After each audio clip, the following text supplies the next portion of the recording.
더불어민주당의 김종민 의원, 역시 같은 법사위원이십니다. 지금 제 옆에 나와 계시는데요. 어서 오세요. 예, 안녕하세요. 네, 안녕하세요. 예.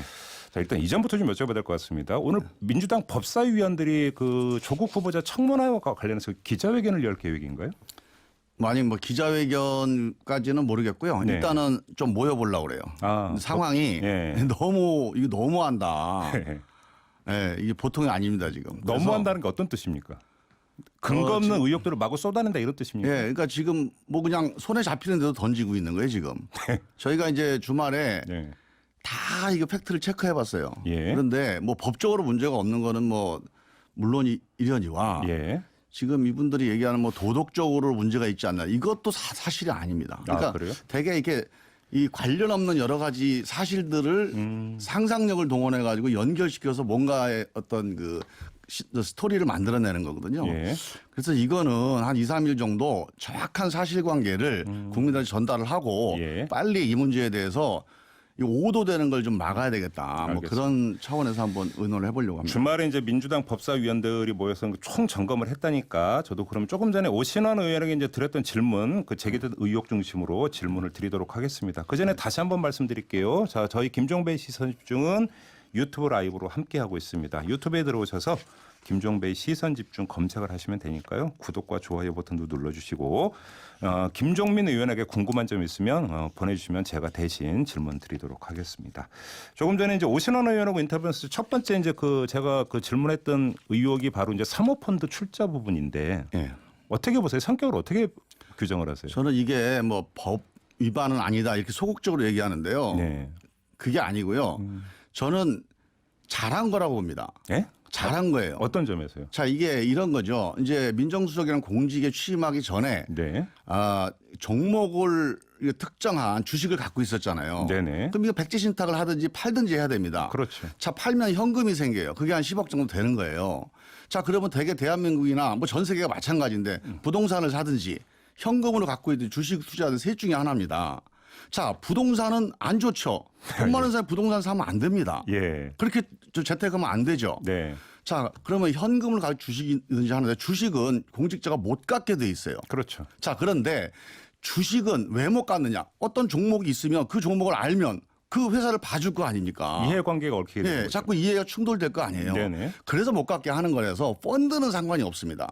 펀드는 이 펀드가 어디에 투자했는지 모르는 블라인드 펀드라면은 권장할 사안이에요. 예. 오히려 현금을 갖고 있다는 게 이게 우리 시장 경제가 기본적으로 출자해서 움직이는 거니까 예금 넣어놔서 일본처럼 잃어버린 20년이 가는 것보다 네. 펀드 넣어서 돈을 돌리는 게 시장 경제에 훨씬 기여하는 거거든요. 알겠습니다. 자, 그러면 이 펀드가 블라인드냐 아니 이것만 보면 됩니다. 네, 자, 네, 조국 후보자 얘기가 이 펀드가 어디 출자하는지를 모르고 그리고 이 펀드 대표 얘기를 제가 체크를 해봤더니 약정할 때는 어디 출자한다고 결정을 안 한 상태에서 약정을 했다는 거예요. 네. 그러면 문제가 없는 거예요. 그거는. 자, 그러면 야권의 그 입장을 제가 그러니까 추려가지고 그럼 다시 질문을 드려볼게요. 그러니까 펀드에 실제로 이제 그 모금된 돈이 한 13억 정도 되는데 네. 이 가운데 10억 5천만 원이 조국 후보자 가족들이 출자한 돈이고 그렇다면 거의 대부분의 어떤 조국 후보자 쪽에 있는 것이기 때문에 그러니까 그 형식적으로는 블라인드지만 사실상 내용을 알고 있었을 가능성도 있는 것 아니냐. 야권의 의혹 제기는 이거잖아요. 그 이제 가능성인데요. 네네. 일단 이겁니다. 지금 그 그 사모펀드라고 하는 거는 그 규모라든가 뭐 구성원 숫자라든가 이런 거는 천차만별이거든요. 네네. 그래서 그 문제를 가지고 문제 삼을 수는 없고 예. 이게 왜 이렇게 됐는지는 이 대표만 아는 겁니다.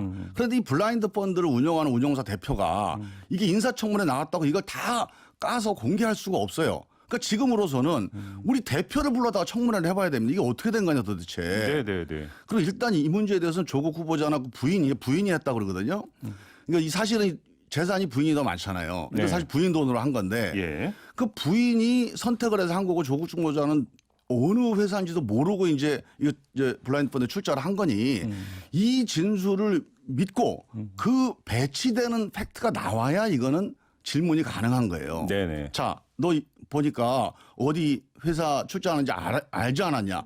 이런 근거가 나와야 되는데 지금은 전혀 그런 게 없습니다. 그냥 막연한 상상일 뿐이다. 그래서 상상해요. 예, 알겠습니다. 그럼 관련해서 다시 한 번만 그 질문 드리고 다음 의혹으로 넘어갈 텐데요. 야권이 제기하는 건 조국 민정수석의 지위로 볼 때 어떤 그 고급 내부 정보를 취할 가능성이 있고 이 내부 정보가 이 그 펀드 투자 운용사 쪽으로 건네갔을 가능성 이것까지 지금 얘기를 하는데 이건 어떻게 생각하세요? 그거는요. 그러니까 만약에 이제 그거는 거의 뭐 그 범죄 아닙니까? 네, 그렇죠. 네, 그럼 수사해야 되죠. 예. 그거 통신 조회 보면 그냥 바로 나옵니다.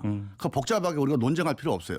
그러니까 이게 조국 후보자가 이게 도덕적으로 문제가 있는지를 보는 정도면 그건 논외가 되는 거고 만약에 이게 예. 도대체 범죄 혐의가 있다. 그러면 수사 맡기면 돼요. 근데 저는 무슨 근거가 단서가 있어야 되잖아요. 그냥 그럴지도 모른다. 이쪽 야당의 저 확증 편향이에요. 네. 계속 의심을 하다 보니까 안 걸리면 뭐라도 잡아야 되는. 네. 그래서 저는 이런 방식은 안 좋다. 알겠습니다. 자, 다음 의혹으로 넘어갈 텐데, 그러니까 그 조국 후보자 동생 부부의 웅동학원을 대상으로 한 소송건이 있지 않습니까? 예. 이건 어떻게 생각하세요? 이것도 이제 위장 소송이다, 위장 이혼이다 네, 말을 다 붙여놨는데요. 네, 이거는 사실 조국 후보자하고 관련도 없는 문제일 뿐더러 네, 이 제일 가장 큰 피해자가 그 조국 후보자의 전 재수 씨입니다. 네, 거의 이게 인격살인 수준으로 가고 있어요. 그리고 이 가정에 특히 아이와의 관계에 상당히 심각한 그런 이제 상처를 주는 그 되게 무책임하고 어떻게 보면 이 부도덕한 거거든요. 그래서 저는 이 문제에 대해서 좀 신중하게 야당도 아무리 정치 공세라고 하지만 신중을 기해야 되는 게 일단 기본적으로 제가 이 뼈대만 잠깐 말씀을 드리면 예, 이 두 부부가 결혼을 했는데요. 예. 이 조국 후보의 동생이 네. 이제 건설업을 했는데 이 경제 활동을 제대로 못한 겁니다. 반면에 이 재수, 그러니까 이 전 재수 이 부인은 커리어 우먼으로 돈을 많이 벌었어요. 아, 그랬나요? 그래서 거의 네. 생활을 이 재수가 하면서 심지어는 사업 자금까지 이제 빌려준 거예요. 그 이제 자, 남편 그런 관계로 하다가 예, 더 이상 IMF 이후에 이제 그 빚이 쌓이고 계속 하면서 못 견딘 거죠. 못 견디면서 결국 실제 이혼을 한 겁니다. 예, 이혼을 했는데 예. 경제적으로 이혼을 하다 보면 이 적대적인 이혼이 아닐 가능성이 높아요. 도저히 내가 당신 이거 감당 못 한다. 이제 헤어지자. 이러고 이혼을 한 거예요. 그 이혼하는 과정에서 자, 그러면 내가 갖고 있는 게 이거밖에 없다. 뭐? 부실 채권. 이 채권밖에 없는데 이거라도 너 가져갈래? 예. 하면서 이거를 이제 양도를 해준 거죠. 잠깐만요. 지금 그 대목은 조국 후보를 통해서 확인한 지금 스토리입니까? 제가 이제 대개 이 관련자들을 네. 직접 간접적으로 체크해가지고 얘기를 들은 겁니다. 아, 그렇습니까? 예, 예. 계속해 주시죠. 예. 예. 그래서 네. 자, 이렇게 해서 이제 이게 갈라졌어요. 네. 갈라졌는데 결국은 뭐 사람이 뭐 원수처럼 싫어서 갈라진 게 아니고 돈 때문에 갈라지게 되면 특히 애가 있잖아요. 애가 있다 보면 특히나 이제 제가 얘기를 들은 게 이 애가 어려요. 네. 그래서 이 애한테는 엄마 아빠가 이혼했다는 사실을 얘기를 안 하고 있는 거예요, 아직도. 아, 그래요? 그 지금도 예. 얘기를 안 하고 있는데 이번에 이제 이게 다 드러나게 돼 버린 거예요. 아, 그래요? 그러니 예. 뭐 우리가 방송에서 보니까 취재해서 이웃 사람들이 그 사람도 같이 사는 거 다 이런 얘기라고 하는 게 이 엄마 아빠가 애한테 이혼한 거를 감추기 위해서 애 상처를 덜 받게 하기 위해서 여러 가지 왔다 갔다 하고 또 애한테 말도 하고 주변 이웃들한테도 얘기하고 했던 것들 때문에 생긴 거거든요. 더군다나 예. 이 아이가 예. 지금 이 조국 후보자의 어머니, 그러니까 그 동생의 어머니죠. 네. 그러니까 이 재수 씨의 전 시어머니죠. 그 빌라에 뭐 새들어 살았다는 예. 그 부분 어떻게 되는 겁니까? 자, 그 할머니가 이 애를 키우고 있어요, 지금. 예. 그래서 예. 이 가족 관계라고 하는 게 충분히 예. 있을 수 있는 일이에요. 아무리 이혼을 했어도 아하. 지금 이 며느리가 불쌍하잖아요. 예. 이 불쌍한 며느리 애라도 내가 챙겨줘야지 하고 지금 어머님이 키워주는 건데 아, 그래요? 이 예. 빌라 문제도 그렇습니다. 사실 조국 후보자 이게 빌라 아니었어요, 이게? 네. 그 집 빌라, 그러니까 이 후보자 부인 명의로 돼 있던 건데 이거를 이제 조국 후보자 어머님이 여기에 사셨으면 좋겠다. 너무 그 전에 집이 커서 이건 처분하고 작은 집으로 이사 간다고 했는데 이 어머님이 이거를 야, 내가 이 나이에 이거 받아서 뭐 하냐. 그 며느라기 정말 불쌍한데 우리 아들 때문에 평생 고생만 하다가 지금 나가 있는데 이거 걔한테 줘라 그냥. 그리고 내가 걔네 집에 얹혀 살게. 예. 이러고 양도를 한 겁니다. 아, 그래요? 그 며느리한테. 예. 그러니까 조국 후보자 부인이 이 자기 동서죠. 동서한테 양도를 한 거예요. 그 양도를 하고 그 양도를 했는데 자기는 그럼 공짜로 생긴 거 아닙니까? 사실 공짜는 아니죠. 왜냐하면 이 집안 때문에 자기가 그동안에 여러 가지 고생을 했으니 위자료도 못 받고 양육비도 못 받고 있으니 뭐 나름대로 이제 뭐 합리적인 뭐 그런 요소는 있는 건데 그러니 어머님이 여기 와서 사시고 그러니까 뭐 임대차 계약을 이제 동서간에 한 거예요. 네. 그리고 이제 여기에서 이 아들을 이 어머님이 돌봐주고 있는 겁니다. 아, 그렇군요. 그러면 그 조금 전에 이제 오신환 의원에게도 이제 드렸던 질문인데 이 소송 과정에서 이 채권이 이미 그 망해서 뭔가 청산된 어떤 회사의 채권인데 이거 결국은 위조된 증거 아니냐 이런 자유한국 등이 제기된 의혹 있지 않습니까? 이건 무슨 어떻게 증거예요? 봐요? 그 채권이요. 예. 그 채권이 이미 회사가 청산돼 버린 그 회사의 채권인데 네. 결국은 이게 그러니까 법정에 제출해서 승소로까지 갔다면 네. 증거를 그러니까 조작한 거 아니냐 이런 요지의 그건 주장이거든요. 전혀 사실이 아니고요. 네. 그러니까 이겁니다. 그러니까 위장 이혼을 해서 네. 그러니까 이제 위장 소송을 했다는 게 이제 주장이잖아요. 그렇죠. 그런데 이 문제는 이렇게 돼 있어요. 실제로 뭐 기보에서 받은 걸 면탈한 이거 그것도 사실이 아니에요. 면탈을 한 게 아닙니다. 그 돌아가신 아버님만 이제 돌아가시면서 이제 채권이 소멸되고 그 승계를 그러니까 상속을 안 받은 거일 뿐이에요. 그거는. 네. 그건 일종의 이제 파산 신청에 해당되는 거죠. 그렇죠. 한정 그 승인을 받은 거니까. 네. 그거는 뭐 누구나 그렇게 합니다. 어떻게 그걸 감당을 합니까?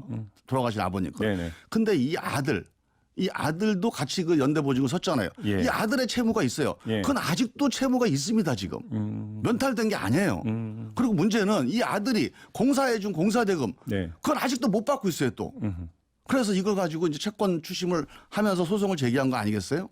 그리고 이거는 실제로 실효성이 없는 채권이에요. 왜냐하면 승소를 했잖아요. 승소를 해도 교육법에는 강제 집행을 못하게 돼 있습니다. 아, 그런 거예요. 그래서 교육법에? 1원도 지금 안 나가고 있는 거고 앞으로도 안 나가는 돈입니다. 그럼 소송에서는 승리를 했지만 실제로 받아낸 돈은 1원도 없다. 받아낼 수가 없는 돈이에요. 알겠습니다. 그런데 만약에 예. 이 어떻게 아주 무슨 뭐 천재지변이라서 학교가 청산된다거나 네네. 뭐 이런 아주 특이한 상황 아니면 어려운 상황인데 이 문제를 그래도 명목상으로라도 내가 갖고 있는 것보다 내가 너한테 지금까지 고생시켰으니 이 채권이라도 양도하겠다 하고 넘겨준 겁니다. 알겠습니다. 지금 뭐 그 유튜브로 장민규 님이 이런 그 의견을 주셨는데요. 조국 동생분이 아버지 재단에 고소하고 아버지는 반론 하나도 안 하고 패소해서 재산 줬잖아요. 이렇게 지금 문자를 주셨는데 여기서 그것도, 이제 또 그 야권이나 일부 언론이 제기하는 게 왜 그러면 웅동학원 재단은 소송 과정에서 반론 한 번도 안 피고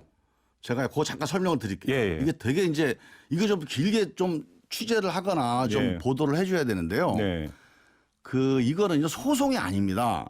그러니까 이 그 고려 시티 개발이라는 데서 계약 그 공사를 했잖아요. 네. 돈을 못 받은 거예요. 네. 계약서가 있고 저 거래되는 게 다 서류가 있어요. 이거 다툼이 필요 없는 겁니다. 변호사를 써서 변호사 비용 대서 소송을 하고 변론을 해봐야 아무런 영향을 못 미치는 사안이에요. 해봤자 이기지 간단히 못한다. 서류 보고 도장 찍으면 끝나는 재판이거든요. 네네. 그 당연히 이거는 돈을 못 준 학원 입장에서 변호사까지 써서 싸운다? 그건 도덕적으로 말이 안 되는 거죠. 그래서 그거는 전혀 문제가 안 되는 거고요. 사실은 이 아버님이 이 학원을 인수를 해서 사비를 들여서 공사를 해서 이 학교를 이전을 했습니다. 네. 그리고 하도를 줬는데 이 자기 아들 하도 준 거 말고 나머지는 다 갚았어요. 사비를 털어서. 아, 그럼 건설업체가 그 아들 회사 말고 다른 업체들이 또 있었습니까? 그럼요. 여러 군데가 이제 하도를 했겠죠. 거기는 이제 다 네. 공사대금을 거기는 줬고 자기 사비로 다 갚고 그래서 준공을 시켜서 애들을 이주시키고 자기 아들 회사만 공사비를 안 준 겁니다. 아, 그렇게 되는 거죠. 그래서 이 아들이 예. 그걸 가지고 계속 소송을 해나간 건데 못 받아요. 이거를 받을 수가 없어. 그러니까 지금 자 기복권은 면탈을 하고 이거는 채권 확보해서 돈 벌었다. 네. 정반대예요. 기복권은 아직도 돈을 3, 4억을 이 아들이 채무를 가지고 있고 갚아 나가고 있어요. 그리고 이쪽 거 채권은 사실상 서류뿐인 채권이라서 알겠습니다. 실질적인 무슨 수익이 없는 겁니다. 알겠습니다. 지금 많은 분들이 사모펀드에 대해서 의견을 주고 계시는데 8260님이나 0614님이나 의견이 이제 비슷한 게 사모펀드 이거는 사실은 이제 국민 시선으로 볼 때는 좀 납득되지 않는 대목이 있다. 어떻게 해요? 납득이 되지 않는 대목이 있다. 그래서 네. 국민 중에 사모펀드에 10억 이상 갖고 있는 사람이 얼마나 되느냐 이런 지금 그 질문을 주셨는데 어떻게 말씀하시겠습니까? 그거는 이제 국민 중에 10억 이상 있는 분이 별로 없습니다. 10억 있는 분 중에 예. 사모펀드를 할 거냐 예금할 거냐 한번 물어보세요. 그리고 그게 법적으로 합법적인 거 만약에 공직자라면 네. 예금이라고 하는 건 일종의 이제 그 돈을 갖다가 이제 묻어놓는 거잖아요. 네. 사모펀드는 시장에 돈을 돌리는 겁니다. 시장 경제에 훨씬 도움이 되는 방식이에요. 알겠습니다. 지금 시간이 이제 거의 없기 때문에 일각에서는 이렇게 주장하는 사람입니다. 산호명을 했던 사람이 어떻게 그러니까 가장 자본주의적인 사모펀드에 투자하냐 이렇게 주장하는 사람이 있는데 30초만 대답해 주십시오. 옛날에 산호맹을 했잖아요. 네. 지금은 시장 경제 자유민주주의가 좋다고 그래서 30년을 살아왔어요. 네. 누구나 다 마찬가지. 조국도 그렇고 저도 그렇고. 네. 그 30년 전에 뭐 사회주의가 좋니, 뭐 주체사상이 좋니, 그 20대 때 그 뜨거운 가슴으로 그렇게 잠깐 경도됐던 게 그게 지금 뭐가 문제가 되겠습니까? 30년을 살아온 이력이 중요한 거죠. 알겠습니다. 시장 경제에서 자유민주주의의 이 혜택을 누리면서 이 평화적 정권 교체의 이 혜택을 누리면서 여기까지 온 거 아닙니까? 알겠습니다. 조금 전에 오신환 의원하고 인터뷰하다가 청문회 일정이 아마 29일쯤이 될 것 같다고 오신환 의원이 얘기했는데 확인해 줄 수 있습니까? 맞습니까? 지금 의논은 그렇게 되고 있는데 아직 확정은 안 됐습니다. 확정은 안 됐고 네. 증인 채택 문제는 어떻게 되고 있나요? 뭐 그건 아직 논의가 안 된 거죠. 아직 논의도 안 됐고, 예. 그러면 29일쯤에 일단 청문회가 열릴 것으로 이렇게 보면 되는 거죠. 웬만하면 뭐 같은 날 하자는 그런 뭐 제안이었으니까요. 예. 근데 이제 한국당이 계속 미루려고 그래요. 예. 9월로 넘기려고. 네, 예. 그래서 조금 뭐 더 협의를 해봐야 될 것 같아요. 그래요. 네. 그럼 29일도 지금은 한국당을 제외한 의견이다 이렇게 이해를 하면 되겠네요. 네, 그렇습니다. 알겠습니다. 30초 남았는데 하나만 더요. 아까 이제 그 민주당 법사위원들이 오늘 모일 계획이라고 말씀하셨잖아요. 뭐 의논하는 거죠. 그러면 그 의논이라는 게 이제 그 청문회 대책 논의, 그 제기되고 있는 의혹에 대해서 어떻게 그러면 이제 맞받아칠 건가 이런 뭐 어떤 논의. 단순합니다. 예. 이거 너무 심하다 이거. 그래서 상황을 한번 점검을 해보고 네. 이게 지금 뭐 어느 정도까지 우리가 이제 뭐 대응을 해야 될지 한번 의논을 해보려고 그래요. 알겠습니다. 시간이 다 돼서 여기서 아쉽지만 마무리해야 될 것 같습니다. 고맙습니다, 의원님. 예, 감사합니다. 네, 지금까지 더불어민주당의 김종민 의원이었습니다. 이슈의 핵심을 꿰뚫는 예리한 시선, 믿고 듣는 진품 시사 김종배 시선 집중.